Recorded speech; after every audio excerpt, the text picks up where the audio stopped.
Back live and direct. We Woo. are live. We Another are back. Tuesday. Feels good to be back. I think I say that every time, but Mm-hmm. nonetheless, today we have part two of Rice University. We Mm-hmm. have my beautiful co-host Deja. and the other co-host DeAndre, and and we already know this. We've been through this. We talked about this one-on-one. This is the best podcast along the East Coast, in the DMV, in all of DC. Welcome back to Cultivating Conversations with DP Squared, and we're happy to have you here today. Yes. Oh my goodness. I'm glad to be back too. No more Miss Tuesdays. Facts, we've been preaching now. I ain't gonna lie, it's been good so far. We've been doing good. We've been doing good. Oh my gosh. Well, how are you feeling real quick? I have my shirt that says feel all your emotions with the Mm. Oh, it's a out it's too, inside out, yeah, Chaz. cast. So how you feeling? I'm feeling good. I'm definitely feeling a little sluggish today, but Hey y'all. I do want to appreciate the day because I did have a good day today. Okay. But just feeling a little sluggish, dragging along. What about you though? I feel that. Same actually. Mm. Same. A little sluggish today. I have realized that I cannot beat the teen allegations because I just got told I was 17 the other day. So 17. yeah. So there's Come no on. way I'm ever gonna beat the They I'm push they pushing it though. 17, that means you're still in high school. yeah, exactly. So I have to accept it at this point, but I'm feeling good. I guess I'm feeling Mm. youthful. You formed it. I'm feeling youthful. But I want to thank everybody who tuned into our part one of Rice University because that was so good. Shout out to It Brandon was, as it well. was. But we got a lot of great feedback from that episode. So we appreciate everybody for tuning into that one. Yes. For real. Watching on all platforms, we appreciate that. And Yeah. how is everybody in the chat doing today? You know, Yes. Let us know how it's y'all doing. Seriously. it's always a good Tuesday when we on here. We know that. Period. But today's title is called How to Protect Yourself. Mm, Now, I know people be so grown, but then they don't true. want to have grown conversations. Let's talk about it. So since Let's we are talk at about Rice it. University, we want to act our age. Okay. Yeah. Yeah, Period. indeed. So today is we're going to be getting into the not really the nitty gritty, but just more so talking about a topic that we feel is kind of taboo in just society in Mm, general. So this is just overall about like sexual health, sex, STIs, STDs, all those kinds of things. mm, But since our Rice University is health class series, we wanted to. This is like a topic that we have exactly. to talk about. You know what I mean? It Um, definitely in the young crowds, it's on the rise constantly. yeah, And honestly feel like it's being less and less talked about unless you put yourself in those spaces. I So agree. today we know we have a conversation of authenticity and promote, Hmm. good awareness to something that is actually going on that people decide to turn a blind eye to when it's not them. So Hmm. it's good to talk about. Yeah. I wanted to ask you too, and people put your age in the chat as well. Not your current age. But just wait for me to ask the question.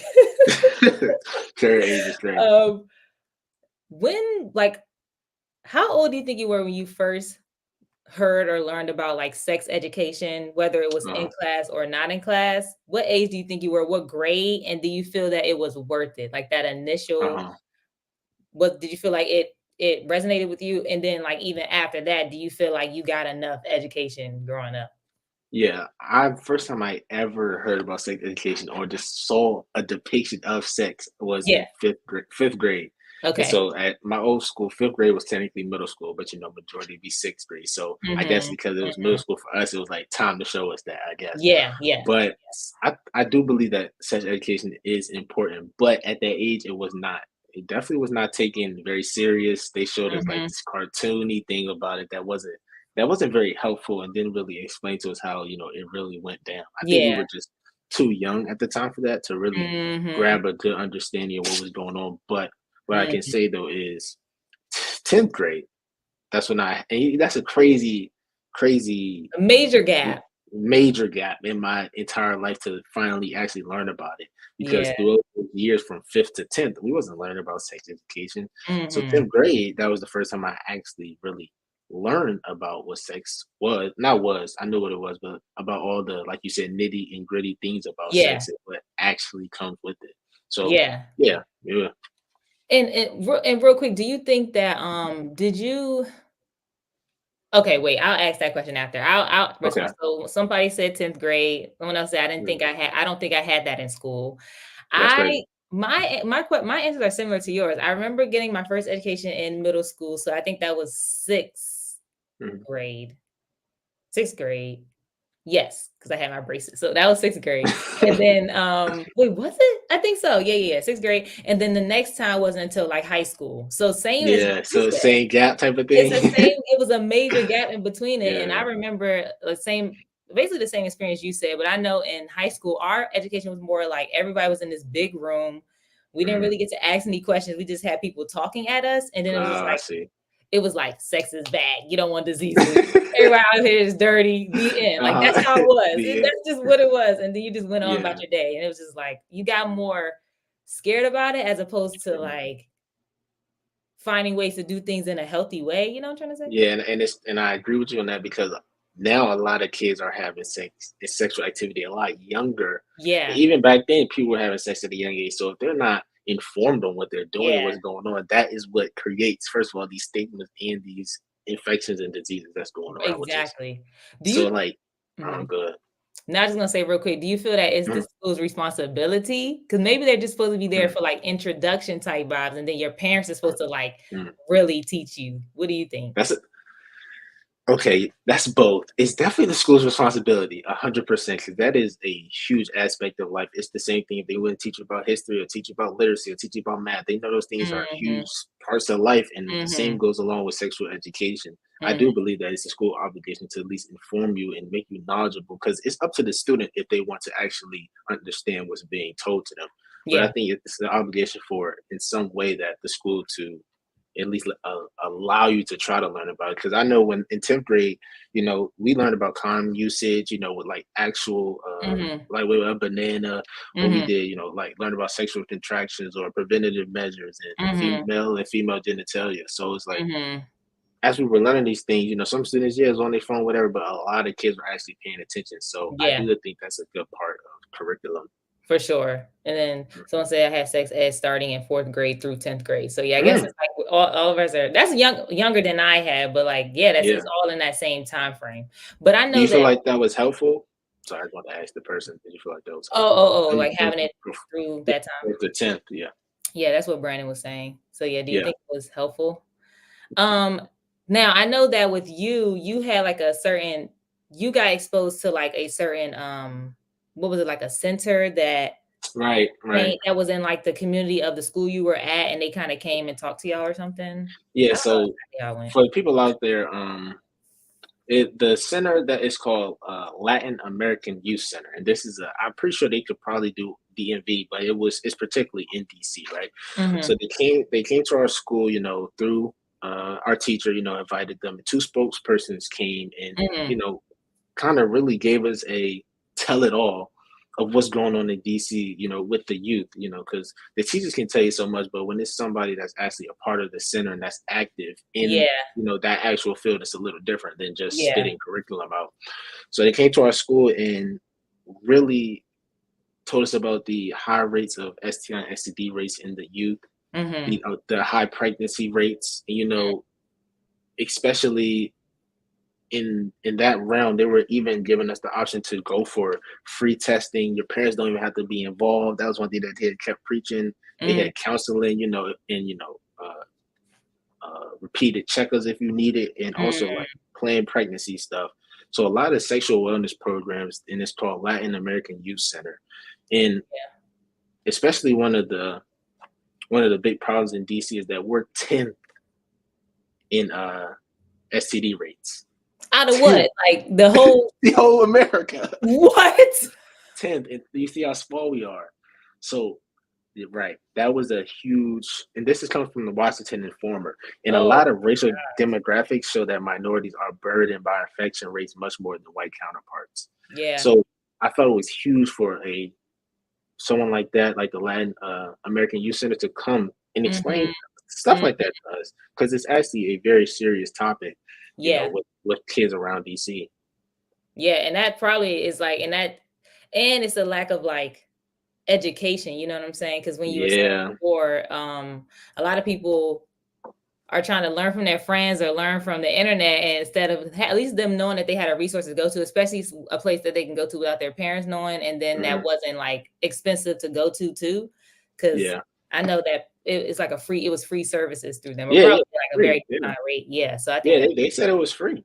that's really good. Yeah, Um, exactly. Auntie Dana said it should be taught in school, and parents need to talk to their kids also. It should not Mhm. be all on the schools. You know, what's crazy is there's some schools that have to, like, well, I guess every school you have to kind of sign a permission slip to say, like, hey, we're going to talk about this thing. Can your Yeah. kid be involved in it? But some people do not want teachers teaching their kids this. Mm. Like, they don't want it. That's why I asked, is it their responsibility? Because some parents are like, Uh-huh. I don't want nobody teaching my kid that except for me, or Uh-huh. it's weird. I don't know. And then And you Brandon said, see, go ahead. I was gonna say definitely helpful. I took it more seriously as I got older. Fairfax County was really good about sex education. Even had a woman with AIDS talk to us when I was in 10th So yeah, that's really good. grade. And and to talk about the point you just made about, parents not wanting that, the problem is that 60% 21 and younger are particularly patients of STI and STD. This for DC that Mm, come in, that have these infections. yeah, So yeah. they're denying the services the school are offering them, but look, then their kid is prone to having an infection, which is Mhm. crazy. Yeah. Do you feel that you ever felt comfortable to have conversations about this with your parents? I Let's get definitely, let's get into it. you're right, you're right, you're right. I want you to answer that too because we have the same parents, but We do? but I don't know. Honestly, I'm gonna be real because Mhm. it's one thing to talk about sex generally Mhm. when it's not about you in particular or about someone that you're with. Just Mhm. about the basics. But when Mhm. it's actually about the conduct that you're actively doing and Mhm. the things that could potentially happen to you, it's hard to have that conversation and actually you know be real with your parents because at such a young age, it's not an easy thing to talk about. Because, like you said, parents preach like no sex, no sex, no sex. So then, Yeah. when you are going through puberty and you want to do these things, you don't even want to let your parents know. Right. Yeah. Mhm. And then is that something that was from, like, something you just generally felt, or do you feel that that came from your parents? Meaning, Mhm. did you feel that they made you feel like you couldn't say these things, or was it just more Mhm. so you just being a Mhm. teenager being like, I don't want to talk to my parents about this? Like, or Right. was it a mixture of both? I definitely think that it was a mixture of both, but it definitely was more that they definitely made me feel that way sometimes. Not Mhm. necessarily like negatively. Right. Just sometimes that conversation didn't spark as often when I was younger. Yeah. And it was That's more or good. less like it was more or less just not do it. But when you not have sex, but when you do become sexually active, then you feel like you're doing something wrong because your parents never said that that was really an okay thing to do at that Mhm. age. Mhm. You know what I'm trying to say? What about Mhm. you though? Yeah, no, I agree with you. I think that, like, I don't think it was ever, like, the energy that came from my parents for me to feel that I couldn't say something. I guess it was Mhm. more so, like,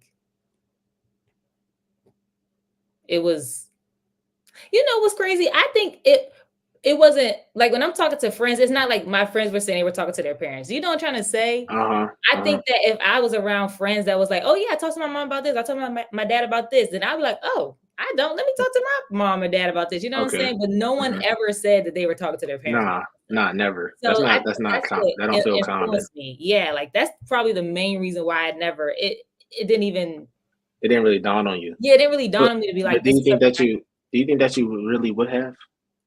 if" I don't like, maybe. I think so. I don't Mhm. know. I feel like, how can I say? It probably would've happened sooner. Like, Okay. I probably would've wanted to have that conversation sooner, you know what I'm trying to say? And Okay. I've So we definitely, like, of course, my mom definitely gave me books. She had conversations with me and stuff like that, but I'm just saying the ones that not just the surface level stuff, like, really getting into exactly. the And details. I feel that that's something that probably was necessary, but it just didn't happen. do you believe that? a conversation with your parents is a preventative measures to contracting an STD or STI? Yeah, Mm-hmm. because I feel like the main disservice from parents, and not this is not specifically to ours, but just that they don't tell us about their past experiences.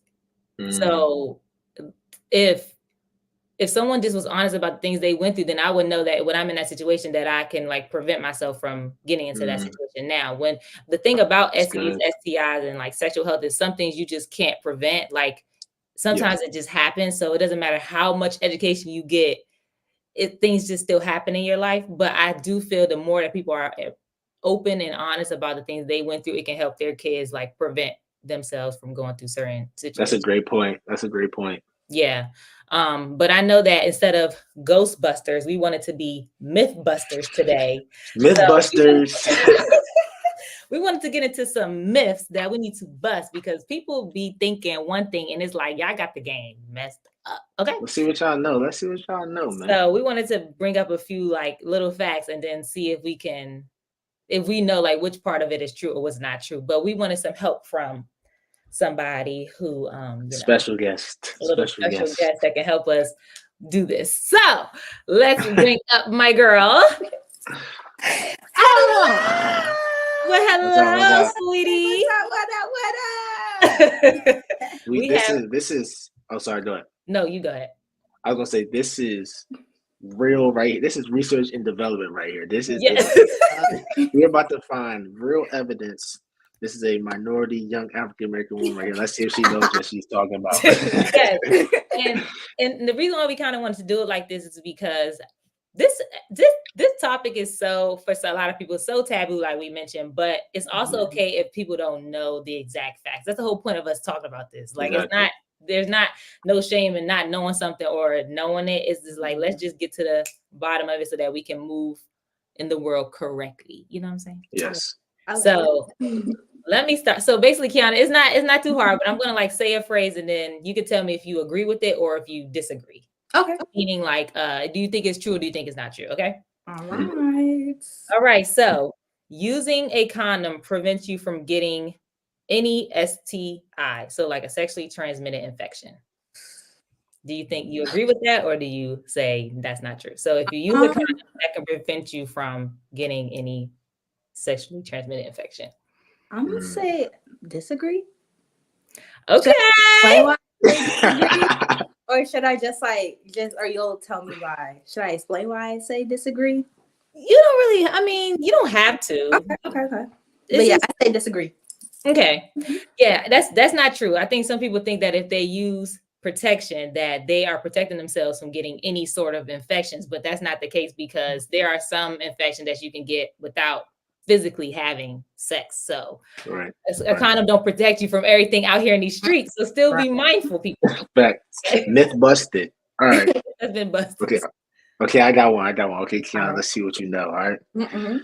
Male and female condom usage is double protection. What do you think? I'm gonna say I agree. What is it, that's wrong. That's wrong. Okay. Hey.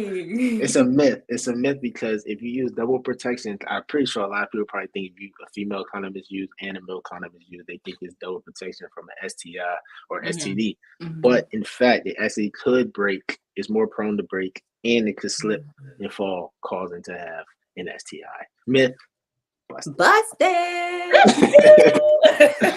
Okay. I got another one. Okay. Actually, I'm glad you brought that one up, Deanna, because I was thinking like, I wonder. Yeah, me too. Okay. You will know you have an STD or an STI because you will have symptoms. What do you think? So the person knows they have a sexually transmitted disease because they have symptoms. I'm gonna say disagree. Okay. Yes, Yeah, because a lot of people are asymptomatic, which basically, I think I said that word correct, but it's basically just saying like they don't have any symptoms. They don't even know they have one of these infections because it doesn't show on their body. They don't have any type of like physical impact from it. That's why it's so important to get tested because sometimes you walk around, you have no idea. So that's the importance of like actually going to get a test because that's sometimes the only way you know you have something. Right. Okay, we know people like to get lit, get turned before they indulge in a little bit of filming. So, This is does usage of drugs and alcohol increase the risk of an STI? What do you think? disagree. That's incorrect again. Hey, You man. are more likely to have unprotected sex off of drugs or if you're intoxicated. So Very- be mindful about what you're doing prior That's to fair. having sex. So you can still, it's more likely though. So, but you can still be conscious and have protection, but people are less likely to. So that's Mhm. all. Yeah, I can kind of see why Kiana like said Yeah, me too. Me because too. it's like it doesn't directly like one Exactly. plus one will equal two, but it can increase like your likelihood. I see Exactly. what you're That's saying, yeah. Deandra. Exactly. Okay, Kiana, do your thing, chicken wing. Okay. Yeah, I'm trying. and you know what? Let me pause for a second and say thank you for hopping on here and doing this. Oh, did she Thanks. freeze up, child? But she definitely froze for a second. Okay, Oh. there you go. Uh-oh. Okay, you're good. I was Okay. saying just thank you for being on here because sometimes people like sit in the background and okay with being wrong, but it's hard to like get on a platform and just Mhm. True. openly see what you Yeah. know and don't know. So I Of appreciate you. course. I'm not perfect. I might look it, but I'm not. I promise. I cannot stand you. Okay. All right, bet. Let's see. Your life is over if you contact an STD. Like there is no coming back from that. What do you- Disagree. Okay, yeah, no, for sure. Because, girl, are you in Right. another planet? Because your connection. I'm dead. I don't. Try to hop back out and come back in. Okay, hold on. All right, She but done fell through the screen. Let me stop. All right, go ahead. no. What do you think, DeAndre? Why she? But your life is not over. Okay. And let me say something to that before you even get to it. Okay. Listen to this right here, okay? Okay. People's ages, well, this is just for sexually active teenage girls, but people's ages 14 to 25, 1 in 4 are having STI.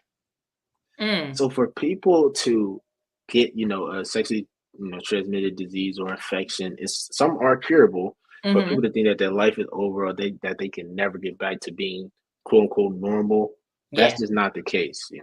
It's very it's not normal. Well, okay. It's normal. But I'm It's saying like what's the word? It's what's the word? Like it's maybe like it's prevalent. Like it's not yes, it's prevalent. it's It's not common. something. It's common. Yes, it's common. I don't want to say But it's I don't not use the word right. normal, but it's common, so it should not be stigmatized. Right. Exactly. Yeah. I But what do wanted you to have to make say to sure that? I wanted to like point that one out because some people just think like, oh gosh, I'm gonna have this thing forever, blah blah blah. And there are a lot of them that you can seek medication for. But let's bring our girl back in the mix. Hey, All right, let's get up. she's There back. we go. Okay, it's me, right? She Yep. said disagree. Okay, I believe this is my last one. Yeah, I just have one more after this. Okay, let's see. Okay, here we go. A female condom isn't as good as a male condom at protecting HIV. Myth or fact?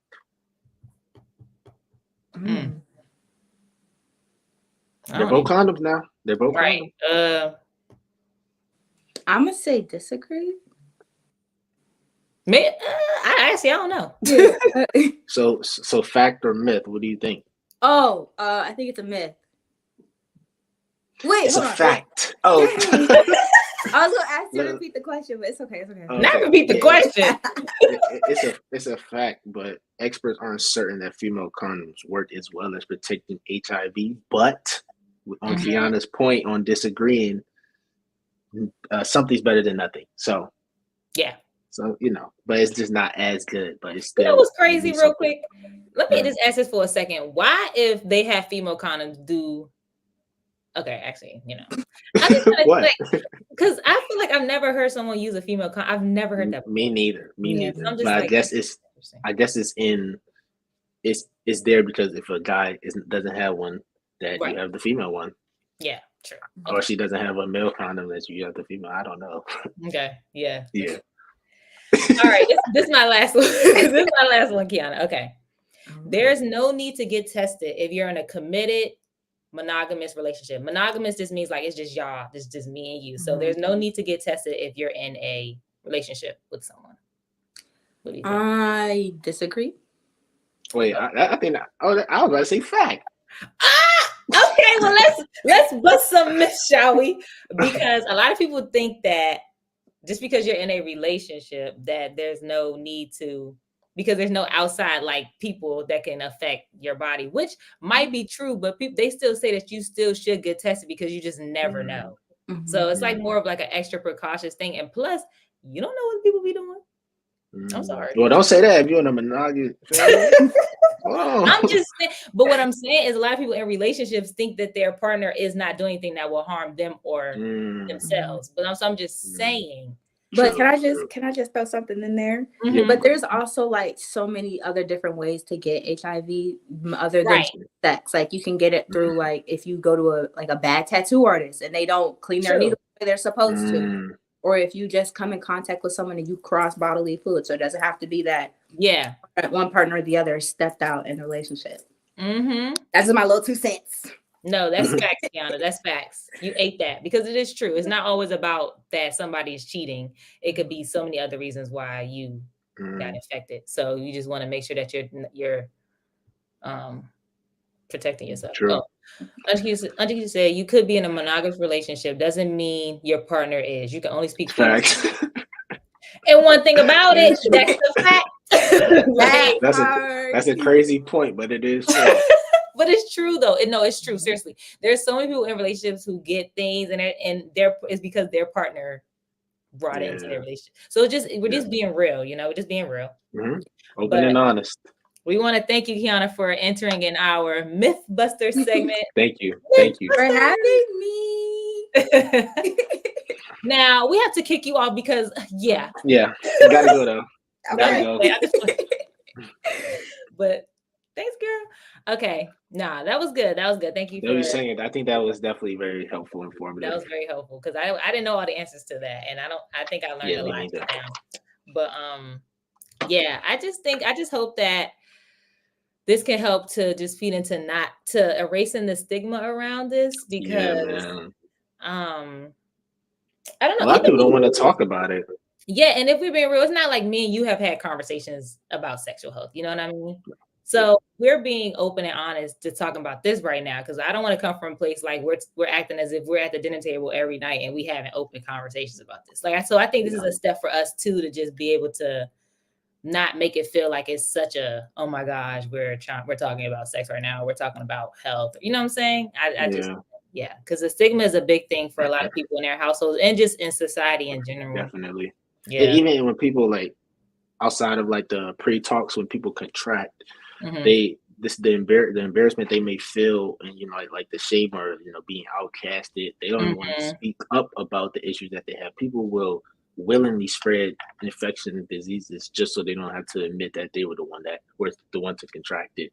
So it's like it's an ongoing problem that just doesn't start prior, but it's also a problem after too. People 100% feel like that they are the outcast in all settings because of those type of issues. So when Brandon brought up that they brought somebody to talk about AIDS that had AIDS, that's phenomenal. It's never too late to learn. And it's never too late to accept and move on, because there is medicine and the preventative measures that you can continuously use after contracting. So, it's always ways to break the stigma. Yeah. And for sure. One thing I want to say.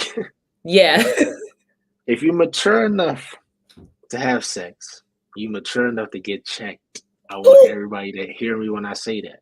Say it one more time, please.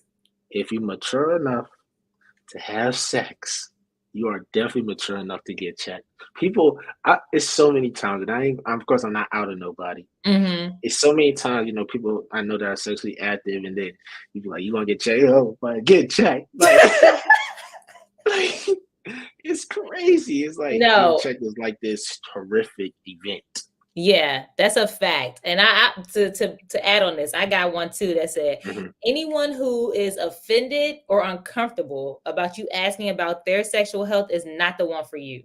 So if they feel offended by you being like, have you had something before, or can you get tested before we have sex, or have you, just whatever the case might be, if they are offended or uncomfortable about that, they should not, they are not the one. That's telling signs. That's telling signs. I'm just saying, because I know it can be a defense mechanism, like, whoa, you think I'm dirty, whatever, but you just got to understand, you got to take your ego out of it and just understand that person is trying to protect themselves, and also you too, like they're trying to protect you as well. So just don't be like that, you know? True. That's a great point. That's a great point. Did you have any hashtag Go Cultivate? So that was kind of yours, right? Yeah, that was kind of my Go Cultivate.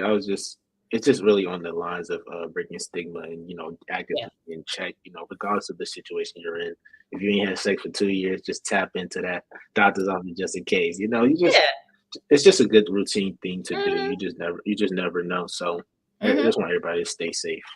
Yeah, same. And the last one I just wanted to say is sometimes you have to, I know a lot of tests are through your like a P test, but sometimes you want to ask for a blood test because there are a lot of STDs and even like I think HIV that you're right. That it won't detect just based off of a P test. So sometimes you gotta like do a step above and get a blood test to get the extra like because the normal STD test doesn't even check for every single thing. I know my doctor told me that a while ago. So just if you're right. Get the extra, like making sure you don't have all the things, I guess you have to you have to do blood. You can't just do a P test. So. And last thing I want to end off with. We've been talking about the youngins. We've talked about the youngins, but back to the study on the Washington Informer. Older ages 65 and up have seen double the rates from 2007 to 2017. So it ain't just about us. Y'all go out there and get checked too. Facts. That's all I had to say.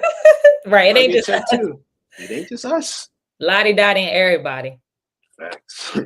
But nah, we appreciate y'all for tuning in to another episode of Cultivating Conversations with DP Squared.